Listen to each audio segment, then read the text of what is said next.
Hi, I'm going to start with my 30-second elevator pitch. Hi, I'm Maya Sedorovich, a senior mechanical engineering student at the University of Maryland.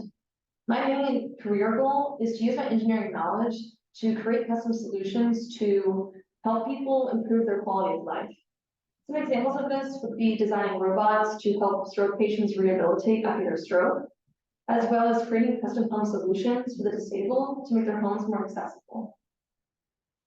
All right, next, I'm going to do my 1-minute elevator pitch. Hi, I'm Maya Sedorovich, a senior mechanical engineering student at the University of Maryland. I wanted to talk to you today because I'm interested to see if there's any research assistantship positions open at your lab, because I think I'd be a good candidate to hire. One strength that I know I can bring to the lab is I have a strong background in mechatronics. At UMG, all mechies are required to take a mechatronics class, which exposes us to a variety of different actuators, sensors, as well as different methods for computing. In addition to getting this knowledge through the course, I've also been able to apply that knowledge to different engineering projects. One of these projects is what I'm currently doing in my turf racing class. In this class, I'm designing a circuit that uses strain gauges to measure the axial force through suspension members of the car. So by being able to both calibrate sensors as well as to design circuits for sensing, I think I'll be able to apply that knowledge to this robotics lab, since robots like the handmade exoskeleton in this lab use sensing in their control scheme. Thank you for talking with me. All right, now I'm going to do my 3-minute elevator pitch. Hi, I'm Maya Sedorovich. I'm a senior mechanical engineering student at the University of Maryland. I wanted to talk to you today because I was curious to see if there are any research assistantship positions open at your lab, so I think I'd be a good candidate to hire. One strength that I know that I can bring to the lab is my strong background in mechatronics. As a mechie at UMD, we're required to take a mechatronics course, which exposes us to a variety of different mechatronic technologies, such as different types of actuators, different types of sensors, as well as different types of computing methods. In addition to learning this knowledge, I've also been able to apply that to a variety of different engineering projects, one of which I'm currently doing in my turf racing class.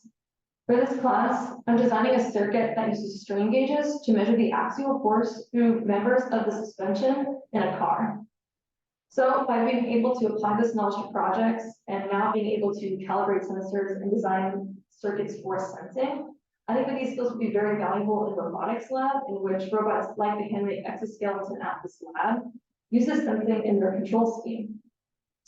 Another strength that I know I can bring to the lab is I have a strong background in controls. While at UMD, I've taken a controls course both for theory as well as a controls laboratory. I think having both of these experiences is very valuable because you need theory to create a baseline controller, but it's important to know real-world considerations that you're exposed to in the lab. One example of this is that in the lab, I learned about actuator and sensor saturation, which means that no matter how much change in input voltage you may put, at a certain point, that sensor, that actuator is not going to be able to output any larger of a voltage. So I think knowing real-world considerations like that, in addition to the theory, will allow me to make more robust control schemes, which I think is important in a robotics lab. A last strength that I think that I can bring to the lab is that I've been able to cultivate strong communication skills, both through many group projects, as well as through my communications for project manager's class. Through these experiences, I've been able to learn how to flex my own personality style, such that I can work with a variety of different people effectively. I've also been able to coordinate groups of up to 6 people, both in scheduling meetings, running meetings, making sure deliverables are being done on time. And so I think having these types of skills will allow me to seamlessly enter into the lab workplace environment, which again, I think makes me a strong candidate to hire. Thank you for taking the time to talk with me. I really appreciate it.